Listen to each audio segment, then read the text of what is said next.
अर्थ यानी धरती या कहे हमारा घर, जो सूरज से तीसरे नंबर का ग्रह है और अकेला ऐसा प्लेनेट है जिस पर जीवन पनप पाया है। धरती हमारे सौर मंडल का पांचवा सबसे बड़ा प्लेनेट है, जिसका डायमीटर करीब 12,742 किलोमीटर का है। आज हम जो भी देख पा रहे हैं या हम जो भी खा पा रहे हैं, महसूस कर पा रहे हैं या कुछ भी, वे सभी कुछ हमारी इस धरती का दिया हुआ है। यानी हमारे पूरे जीवन का अस्तित्व हमारी इस धरती पर निर्भर है। देखा जाए धरती किसी जन्नत से कम नहीं है, लेकिन हम मनुष्य ही अपने फायदे के लिए अपनी ही धरती का विनाश कर रहे हैं। अगर ऐसा ही रहा तो वो दिन भी दूर नहीं जब धरती अपना कहर बरसाएगी और सब कुछ एक क्षण में खत्म कर देगी, जैसा डायनासोर्स के साथ हुआ था। लेकिन किसी चीज के अंत से पहले उसका जन्म होता है, वैसे ही हमारी धरती का भी जन्म हुआ था। आखिर ऐसा क्या हुआ था जो पूरे ब्रह्मांड में सिर्फ धरती पर ही जीवन पनप पाया है? कैसे हुई हमारी धरती की संरचना? आज के वीडियो में हम धरती के जन्म की पूरी कहानी को जानेंगे। तो मेरा नाम है गौरव, चलिए शुरू करते हैं आज का वीडियो। दोस्तों, धरती की शुरुआत देखने के लिए हमें टाइम में काफी पीछे जाना होगा, यानी करीब 5 अरब साल पहले, जब हमारे सौर मंडल में सूरज के अलावा कुछ भी नहीं था। थे तो बस चारों तरफ धूल और चट्टाने, और अभी तक किसी भी ग्रह के बनने की प्रक्रिया शुरू नहीं हुई थी। लेकिन जैसे जैसे समय बीतता गया, ग्रेविटी ने इन चट्टानों और छोटे बड़े पत्थरों को अपनी ओर खींचकर एकजुट करने लगी।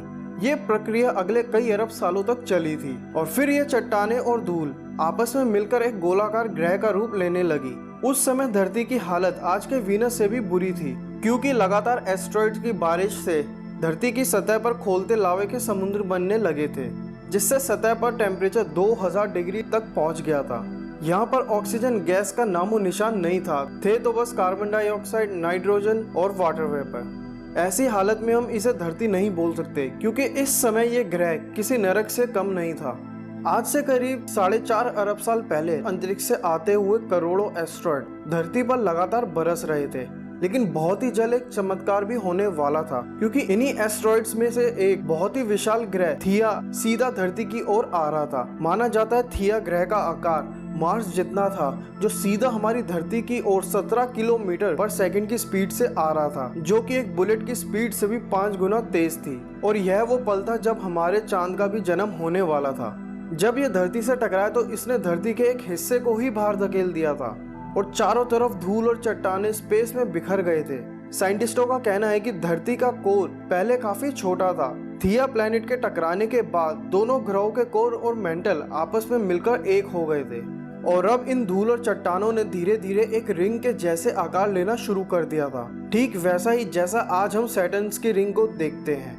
लेकिन धरती से ज्यादा दूर ना हो पाने के कारण ये रिंग से चट्टाने लगातार मीटियोर बनकर बरसने लगे, और समय के साथ साथ इन रिंग के गुरुत्वाकर्षण बल के कारण बड़ी चट्टाने और धूल एक दूसरे को आपस में जोड़ने लगी और एक गोल पिंड का रूप लेने लगी, जिससे हुआ हमारे चांद यानी मून का जन्म, जिसमें फिलहाल अभी कोई डार्क स्पॉट भी नहीं है, जो कि उस समय धरती के बहुत पास था और गर्म लावों से भरा हुआ था। चांद की ग्रेविटेशनल पुल के कारण धरती काफी तेज रोटेट करती थी, जिससे उस समय धरती का एक दिन सिर्फ 6 घंटे का होता था। धरती के तेज घूर्णन के कारण सतह पर बहने वाले लावा आज के समुद्रों से भी 10 गुना से भी ज्यादा तेज और ऊंची उठती थी। लेकिन समय के साथ साथ चांद धीरे धीरे धरती से दूर होने लगा और धरती की रोटेशन स्पीड भी धीमी होने लगी, जिससे लावा की परतें भी ठंडी पड़ने लगी। इसी से धरती पर सतह का निर्माण हुआ, और उस समय धरती पर सिर्फ एक ही गैस मौजूद थी, वो थी मीथेन। और दोस्तों, माना जाता है कि टाइटन चांद, जो सैटर्न का सबसे बड़ा चांद है, वहां आज भी मीथेन लिक्विड के फॉर्म में मौजूद है। वह सौर मंडल में अकेला ऐसा चांद है जिसका वातावरण धरती के वातावरण जितना डेंस है। और कहा यह भी जाता है कि धरती के बाद जो दूसरी धरती हो सकती है वो टाइटन ही है। वापस आते हैं हमारे धरती पर, जहाँ लावा की परतें ठंडी पड़ रही थी। लेकिन लेट हैवी बम्बार्डमेंट के कारण धरती और चांद पर अनगिनत एस्टेरॉइड्स की बारिश होने लगी थी।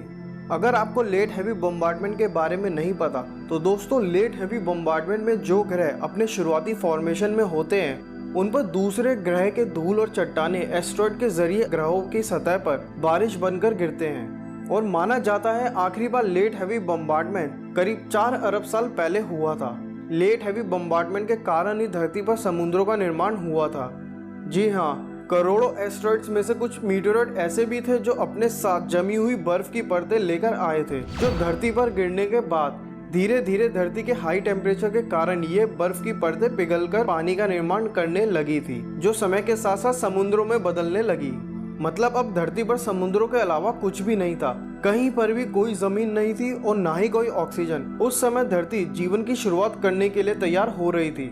समय बीतता गया और फिर एक बार धरती पर एस्टेरॉइड्स की बरसात होने लगी, लेकिन इस बार एस्टेरॉइड्स कुछ ऐसा लेकर आए थे जिससे होने वाली थी हमारी धरती पर जीवन की शुरुआत। आखिर ये एस्टेरॉइड्स ऐसा क्या लेकर आए थे और आगे धरती पर इसके बाद क्या हुआ और कैसे हुई धरती पर जीवन की शुरुआत, जानेंगे धरती के जीवन के अगले एपिसोड में। तो आज के लिए इतना ही गाइस। अगर अच्छा लगा हो वीडियो तो लाइक करें, कमेंट करें और अपने फ्रेंड्स और फैमिली के साथ शेयर करें। और दोस्तों, इस टॉपिक का दूसरा एपिसोड बहुत जल्द आने वाला है, तो मिलते हैं गाइस नेक्स्ट वीडियो में। तब तक के लिए थैंक यू, बाय।